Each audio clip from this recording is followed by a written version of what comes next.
اپنے من میں ڈوب کر پا جا سراغ زندگی. قرآن کیا کہتا ہے؟ وَفِي أَنفُسِكُمْ أَفَلَا تُبْصِرُونَ. اور تیسری اہم ترین آیات کیا ہے؟ آیات قرآنیہ. ان تینوں میں گہرا ربط ہے. آیات آفاقی، آیات انفسی، آیات قرآنی. ان میں تدبر کے ذریعے، غور و فکر کے ذریعے انسان ایمان حاصل کرے. یہ ٹاپ کا ایمان ہے، یہ انٹلیکچوئلز کا ایمان ہے، یہ صدیقین کا ایمان ہے. نمبر 2، ایک ایمان ہے عوام کے لیے، اس کے 2 راستے ہیں. نمبر 1، صاحب یقین کی صحبت. جس کے اندر یہ ایمان پیدا ہو چکا ہو، آپ اس کے قریب رہیے. اگر بھٹی کے سامنے بیٹھیں گے حرارت پہنچے گی، اگر آپ برف کی سل کے قریب ہوں گے ٹھنڈ پہنچے گی. صاحب ایمان کی صحبت اختیار کریں گے، ایمان سراغ کرے گا. یہ ہے عوام کے لیے صحبت. کونوا مع الصادقین، ان کی صحبت اختیار. تیسرا ذریعہ ہے جو ہمارے لیے خاص طور پر جو مسلمان پیدا ہوئے ہیں. اب ایک بچہ ہے 7 سال کا، آپ نے نماز پڑھنے کی عادت ڈال دی، پڑھ رہا، اگرچہ غیر شعوری عمر سے شروع کر دیا. اس نے روزہ رکھتا ہے، 9 برس کا ہو گیا، روزہ رکھنا شروع کیا. یہ اعمال جو ہیں ان سے بھی ایک یقین پیدا ہوتا ہے. جیسے یقین سے عمل پیدا ہوتا ہے، ایسے ہی عمل سے بھی یقین پیدا ہوتا ہے. جب مداومت کرتے رہیں گے اس پر تو اس سے بھی ایک یقین کی کیفیت انسان میں پیدا ہو جاتی ہے. سورہ حجرات میں جو بحث آئی ہے اس کے آخر میں یہی ہے کہ اے نبی، یہ بدو جو دعوے دار ہیں ایمان کے، یہ آپ پر احسان دھر رہے ہیں. یمنون علیک ان اسلموا قل لا تمنوا علی اسلامکم بل اللہ یمن علیکم ان ہداکم للایمان ان کنتم صادقین. یہ آپ پر احسان دھر رہے ہیں کہ ایمان لے آیا. نبی ان سے کہیے مجھ پر اپنے ایمان کا کوئی احسان نہ دھرو، اپنے اسلام کا، بلکہ اللہ تم پر احسان دھرتا ہے کہ اس نے تمہیں ایمان کے راستے پر ڈال دیا ہے. جب اسلام پر آ گئے ہو تو عمل کرتے رہو گے. ان تطیعوا اللہ ورسولہ، اگر عمل کرتے رہو گے تو اس عمل کے ذریعے سے بھی تمہارے اندر ایمان پیدا ہو جائے گا. تو یہ 3 راستے ذہن میں رکھیے. جو عوام ہے، غور و فکر، سوچ بچار، اس کی صلاحیت نہیں یا مواقع نہیں، ان کے لیے یہ 2 راستے ہیں، یقین بذریعہ عمل اور یقین بذریعہ صحبت. یہاں سے اٹھا رہے ہیں لوگوں کو، بار بار یہیں آ جاتے ہیں. لیکن نا ان کو دقت ہوتی ہے، یہاں پہ کوئی صاحب پہلے سے روک دیا کرے نا، جو بعد میں گڑبڑ ہوتی ہے. تو ایک ایمان ہے انٹلیکچوئلز کا، صدیقین کا، جن کو قرآن کہتا ہے اولو الالباب الذین یعقلون. ان فی خلق السماوات والارض واختلاف اللیل والنہار لآیات لأولی الالباب. ہوش مندوں کے لیے، عقل مندوں کے لیے، غور و فکر کرنے والوں کے لیے، اصحاب دانش و بینش کے لیے ہماری کائنات میں ہماری نشانیاں ہیں. غور کرو اور ہمیں پہچانو، خود اپنے اندر جھانکو اور ہمیں پہچانو. اور ہماری یہ آیات جو ہیں ہمارے کلام کی، اس کی آیات جو ہیں ان میں وہ ایمان رچا بسا ہوا ہے. ان پر غور کرو، غوطہ زنی کرو. قرآن میں ہو غوطہ زن ہے مرد مسلمان. یہ ہے ٹاپ کا ایمان، یہ ہے اصل وہ ایمان، یہ جو مطلوب ہے. اب باقی حضرات جو ہیں ان کے قریب رہیں گے، ایمان حاصل کر لیں گے، اور جو اعمال اللہ نے بتائے ہیں ان پر عمل کرتے رہیں گے، ایمان حاصل. اب دوسری بات کی طرف آئیے، نفاق سے کیسے بچا جائے، اس کے لیے بھی 3 عمل ہیں. پہلی چیز، اور 2 چیزیں تو وہ ہیں کہ جو سورہ منافقون ہی کے دوسرے رکوع میں بیان ہوئی. پریونشن کیسے ہوگی، بچو گے کیسے؟ دوام ذکر، اللہ کو یاد رکھو. یا ایھا الذین آمنوا لا تلہکم اموالکم ولا اولادکم عن ذکر اللہ ومن یفعل ذلک فاولئک هم الخاسرون. دل کو غفلت میں مت آنے دو. دل غافل ہوگا شیطان کا ڈیرا بن جائے گا. وہ دوام ذکر میں، البتہ یہ ذہن میں رکھیے کہ دوام ذکر کا ذریعہ کیا ہے، اس میں مغالتے ہیں لوگوں کو. جو سب سے بڑا ذکر ہے اس کو بھولے ہوئے ہیں، اور جو تیسرے چوتھے نمبر کا ذکر ہے اس کو سمجھ بیٹھے ہیں کہ بس یہی ذکر ہے. سب سے بڑا ذکر، مجسم ذکر قرآن ہے.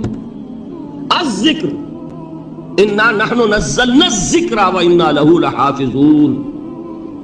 وہ الذکر کون سا ہے؟ قرآن.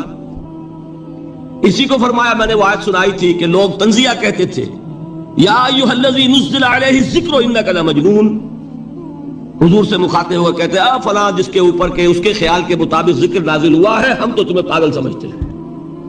وہاں بھی لفظ کیا ہے؟ الذکر۔ تو معلوم کیا ہوا؟ انا انزلنا الیک الذکر لتبین للناس ما نزل الیہم، یہ الذکر ہے، تو اس سے بڑا ذکر کوئی نہیں۔ تلاوت قرآن، تدبر قرآن، غور و فکر قرآن کا، قرآن کو یاد کرنا، اس پر میرا کتاب چاہے مسلمانوں پر قرآن مجید کے حقوق، اب تو یہاں شاید کوئی کتاب موجود نہیں رہی ہے، بہرحال اگر آپ کو ضرورت ہوتی ہے پاکستان سے منگا لیتے ہیں، ہر شے پڑھیے انشاءاللہ آ جائے گی چیزیں۔ نمبر 2 ذکر کیا ہے؟ اقیم الصلاۃ لذکری، نماز کو قائم کرو میری یاد کے لیے۔ یہ ذریعہ ذکر میں وہ تو ہے ہی مجسم ذکر، اور یہ ذریعہ ذکر میں سب سے اہم ہے۔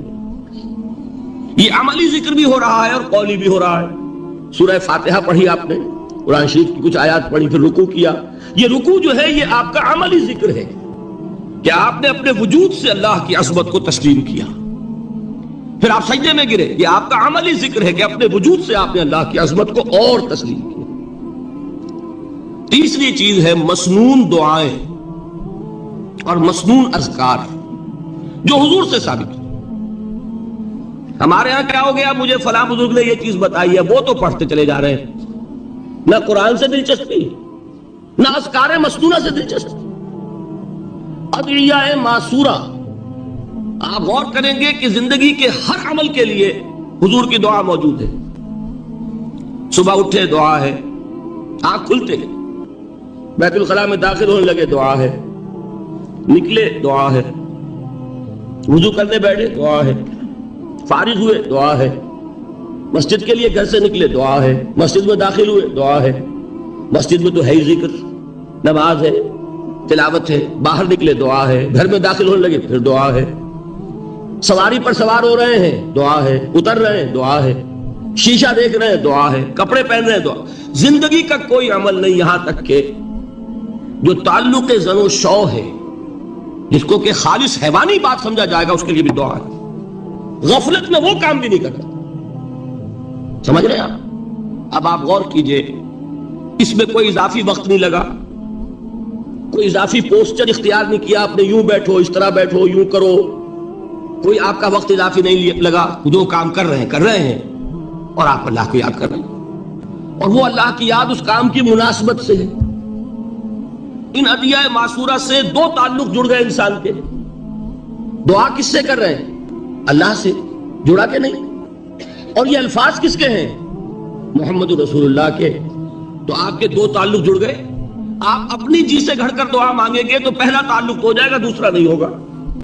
بہتر سے بہتر دعا مانگ لیں آپ، لیکن حضور سے جو معصور اور مسنون الفاظ جب آپ زبان سے نکالتے ہیں تو آپ کا تعلق اللہ سے بھی ہوا بذریعہ دعا، اور وہ الفاظ چونکہ حضور کے ہیں صلی اللہ علیہ وسلم تو حضور کے ساتھ ہوا۔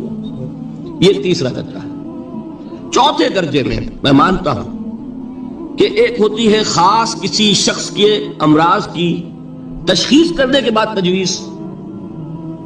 کوئی اگر طبیب ہے، ماہر طبیب روحانی، وہ آپ کو دیکھے گا تو اندازہ لگائے گا کہ آپ میں کیا کمی ہے، اس کے مطابق آپ کو ذکر بتائے گا۔ بھئی فلاں آیت کا مراقبہ کیا کرو۔ کسی میں بزدلی ہوتی ہے، کسی میں مال کی محبت زیادہ ہوتی ہے، کسی میں توکل کی کمی ہے، کسی میں شہرت کی خواہش ہے، نمایاں ہونے کا جذبہ ہے، کسی میں تکبر ہے۔ سب کا ایک سا برس تو نہیں ہوتا نا۔ تو یہ در حقیقت اندھے کی لاٹھی سے نہیں چلنے والی بات، یہ تو ماہر کا کام ہے کہ وہ تجویز کرے کہ تمہارے لیے خاص طور پر ذکر یہ ہے۔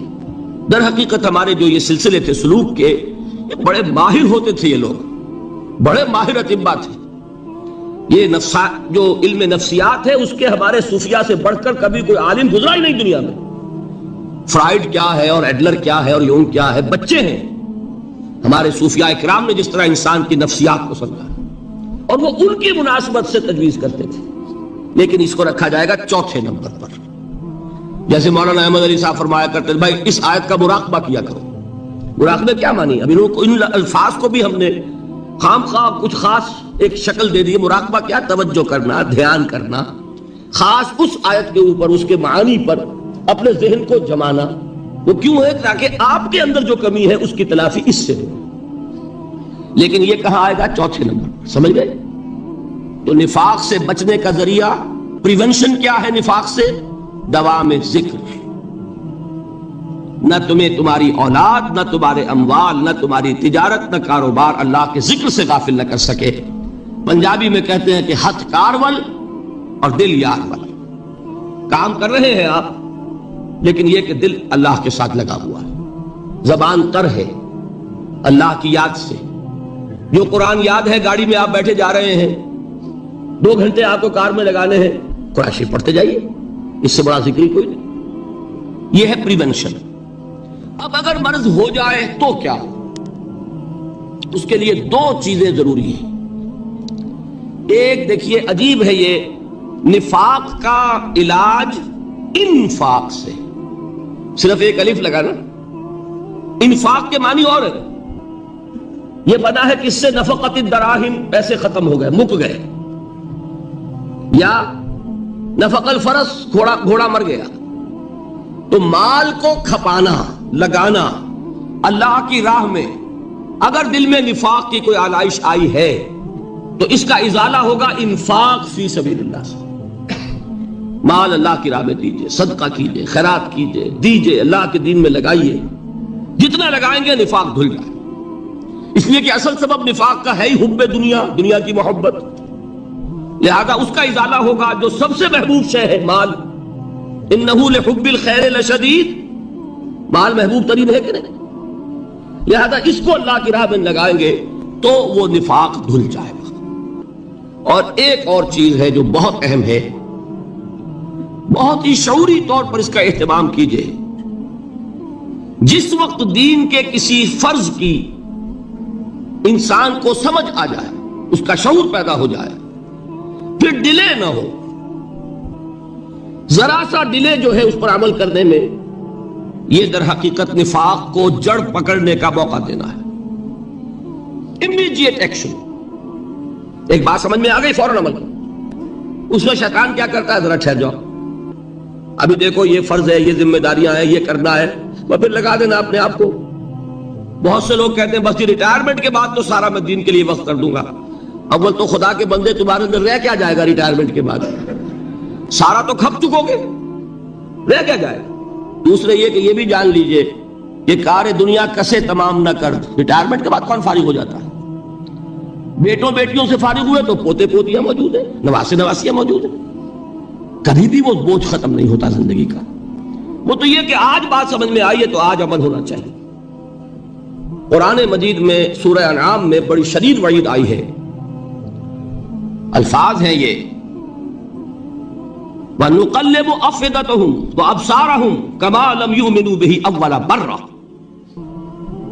انسان پر ایک حقیقت کا انکشاف ہوا کہ یہ بات حق ہے، فوراً تسلیم کرے، کسی مصلحت کی وجہ سے، کسی بزدلی کی وجہ سے، کسی لالچ کی وجہ سے، کسی اپنی سیادت یا قیادت کی وجہ سے کیسے مان لوں؟ لوگ کہیں گے کہ یہ نیچے ہو گیا، وہ اونچا ہو گیا جس کی بات مانی، کسی وجہ سے رک گئے، تو اللہ تعالیٰ اندر سے وہ جو استعداد ہے حق کو پہچاننے کی وہ سلب کر لیتا ہے۔ وَنُقَلِّبُ أَفْئِدَتَهُمْ وَأَبْصَارَهُمْ، ہم الٹ دیں گے ان کے دلوں کو بھی اور ان کی آنکھوں کو بھی۔ کیوں؟ كَمَا لَمْ يُؤْمِنُوا بِهِ أَوَّلَ مَرَّةٍ، اس لیے کہ وہ پہلی مرتبہ جب انکشاف حق ہوا ہے وہ ایمان نہیں لایا۔ اس کا میں ایک واقعہ آپ کو سنانا چاہتا ہوں کہ کس طرح صحابہ کرام پر بھی وقتی طور پر یہ واقعہ اگر صحابہ کرام کا نہ ہوتا تو یہ حقائق سمجھ میں نہ آتے۔ غزوہ تبوک کے موقع پر یہ میں جملہ انکمپلیٹ رہ گیا، ضعف ایمان کا حملہ ہو جاتا تھا۔